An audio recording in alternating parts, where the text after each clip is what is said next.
Super കൺമണി സീരിയലിൻ്റെ latest promo വിശേഷങ്ങളിലേക്ക് എല്ലാവർക്കും സ്വാഗതം. അങ്ങനെ തൻ്റെ എല്ലാമായ കൺമണിയെ ഒരാപത്തിനും വിട്ടുകൊടുക്കാതെ ചേർത്ത് പിടിച്ചിരിക്കുകയാണ് കൃഷ്. തൻ്റെയും തൻ്റെ കമ്പനിയുടെയും ഉയർച്ചയ്ക്ക് കാരണമായവൾ, തൻ്റെ കുടുംബത്തിൻ്റെ രക്ഷക എന്ന കാര്യം കൃഷിന് എപ്പോഴും കൺമണിയെ പറ്റി ഓർമ്മയുണ്ട്. സുജാത കൂടി തങ്ങളുടെ വിവാഹത്തിന് സമ്മതിച്ചാൽ പിന്നെ തങ്ങൾ ഒന്നു ചേരുമ്പോൾ അത് എത്രമാത്രം സന്തോഷമുള്ളതായിരിക്കും എന്ന് കൃഷ് ഓർത്തു പോകുന്നു. കൺമണിയാണെങ്കിലും അവളുടെ കൃഷി സാറിനെ വളരെ നിഷ്കളങ്കമായി ആത്മാർത്ഥമായിട്ട് സ്നേഹിക്കുന്നുണ്ട്. കൺമണിയുടെ ജീവൻ തന്നെ കൃഷ്ണന് വേണ്ടി ത്യജിക്കാനായിട്ടും അവൾ ഒരുക്കമാണ്.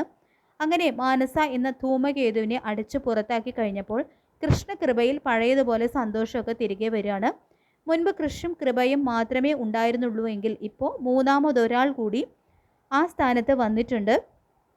എന്നാൽ ആൻറ്റിയമ്മയുടെ മനസ്സ് മാത്രം മാറുന്നില്ല. മാനസ അത്രമേൽ വിഷമാണ് ആൻറ്റിയമ്മയിൽ ഇഞ്ചക്ട് ചെയ്തിരിക്കുന്നത്. കൃഷാണ് മുൻപത്തെ തുറുപ്പ് ചീട്ട് എങ്കിൽ ഇപ്പോൾ ബലരാമനാണ് ആ സ്ഥാനത്ത്.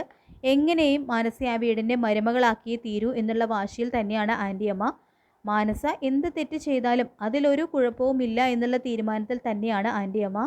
മാനസയ്ക്കുള്ള ശിക്ഷ അവളെ വളർത്തി വലുതാക്കി അച്ഛൻ തന്നെ കൊടുത്തതിന് സാഗറിന് സന്തോഷമാകുന്നു. അയാളുടെ മുൻപത്തെ സ്വഭാവം വെച്ച് അയാൾ അതിനുള്ള പക്വത ഒന്നും കാണിക്കേണ്ടതല്ല. ഇപ്പോൾ അയാളുടെ സ്വഭാവം ആകെ മാറിയിരിക്കുകയാണ്. അതിന് കാരണം നമ്മുടെ കൺമണിയുടെ സ്വഭാവം തന്നെയാണ്. ആ സ്വഭാവമാണ് അയാളുടെ കണ്ണു തുറപ്പിച്ചത്. എന്തായാലും കൃപ ഒരു സർപ്രൈസിൻ്റെ കാര്യം കൃഷ്ണനോട് വിളിച്ച് പറയുന്നുണ്ട്. അത് മിക്കവാറും കൺമണിയെ തൻ്റെ മരുമകളായിട്ട് സുജാത ചേർത്ത് പിടിക്കും. അമ്മയുടെ കൺമണിയോടുള്ള ദേഷ്യമൊക്കെ മാറി എന്നൊക്കെയുള്ള സർപ്രൈസ് തന്നെയായിരിക്കും. അതിനെക്കുറിച്ച് സങ്കടം ഭഗവാൻ കൊടുത്തെങ്കിലും അതിൽ ഇരട്ടി സന്തോഷം കൺമണിക്ക് വെച്ച് നീട്ടിയിരിക്കുകയാണ്. കൺമണി ലോകമെമ്പാടും അലികയുടെ പേരും പ്രശസ്തിയും എത്തിക്കും എന്നുള്ള ഒരു കാര്യം തീർച്ചയാണ്. ഇനി അലികയും ബലരാമൻ്റെ കമ്പനിയും ഡിസൈൻ രംഗത്ത് ആർക്കും തകർക്കാനാവാത്ത ഒരു പ്രസ്ഥാനമായി മാറും എന്നുള്ള കാലം വിദൂരമല്ല. അങ്ങനെ കറക്റ്റായി മാനസയുടെ കൂടെ ചേരേണ്ട ആൾ തന്നെയാണ് ചേർന്നിരിക്കുന്നത്. മാനസ വരുണിനെ കൊണ്ട് പൊറുതി മുട്ടും എന്നുള്ള കാര്യം തീർച്ചയാണ്. അവസാനം അടുത്തുമടുത്ത് വരുണിനെ മാനസ തന്നെ ഒഴിവാക്കും എന്നുള്ള കാര്യവും ഉറപ്പാണ്. കാരണം വരുൺ താമസിക്കുന്നത് ജയമോഹൻ അറിഞ്ഞാൽ സംഭവിക്കുന്ന കാര്യം അതിരൂക്ഷമായിരിക്കും. അതൊക്കെ മാനസയ്ക്കറിയാം. മാനസയോട് വരുൺ എൻ്റെ കാര്യം എന്ത് ചെയ്തിട്ടായാലും ഞാൻ നേടിയിരിക്കുന്നൊക്കെ പറഞ്ഞ് വീമ്പിളക്കുകയാണ്. പിന്നീട് രാത്രി ബലരാമൻ വീട്ടിൽ വന്ന് കയറുമ്പോൾ ഒരാൾ കത്തി കൊണ്ട് ആക്രമിക്കാൻ ചെല്ലുന്നു. അതാരോ സാഗറിനെയും ബലരാമനെയും തമ്മിൽ തെറ്റിക്കാനായിട്ട് കളിക്കുന്ന കളിയാണ് കേട്ടോ.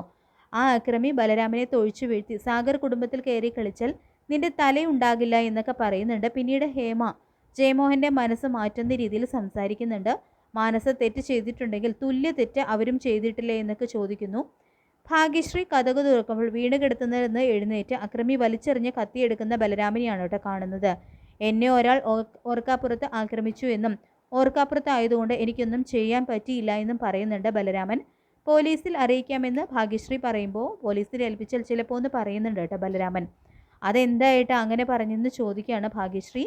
സാഗർ ആരോടോ ഫോണിൽ ഇതിന് പിന്നിൽ ഞാനാണെന്ന് ആരും അറിയരുത് എന്നൊക്കെ പറയുന്നുണ്ട്. പിന്നീട് എന്തോ ചിന്തിച്ചു നിൽക്കുന്ന സാഗറിൻ്റെ അടുത്ത് എന്താണ് മിസ്റ്റർ സാഗർ ഒരു കള്ളലക്ഷണം എന്ന് ചോദിച്ചു വരുന്നുണ്ട് കൃഷ്. വീട്ടിൽ കൊണ്ടുചെന്ന് വിട്ട സമയത്ത് എന്താണ് സർപ്രൈസ് എന്ന് കൃഷ്ണനോട് കൺമണി ചോദിക്കുമ്പോൾ അത് സർപ്രൈസ് ആണെന്ന് പറയുകയാണ് കേട്ടോ കൃഷ് ചെയ്യുന്നത്. അങ്ങനെ സൂപ്പർ കൺമണി സീരിയലിൽ വളരെ ത്രില്ലിംഗ് ആയിട്ടുള്ള എപ്പിസോഡുകളാണ് ഇനി വരാനായിട്ട് പോകുന്നത്. ഈ റിവ്യൂ ഇഷ്ടപ്പെട്ടെങ്കിൽ ലൈക്ക് ചെയ്യുക, ചാനൽ കൂടി ഒന്ന് സബ്സ്ക്രൈബ് ചെയ്ത് സപ്പോർട്ട് ചെയ്യുക. താങ്ക്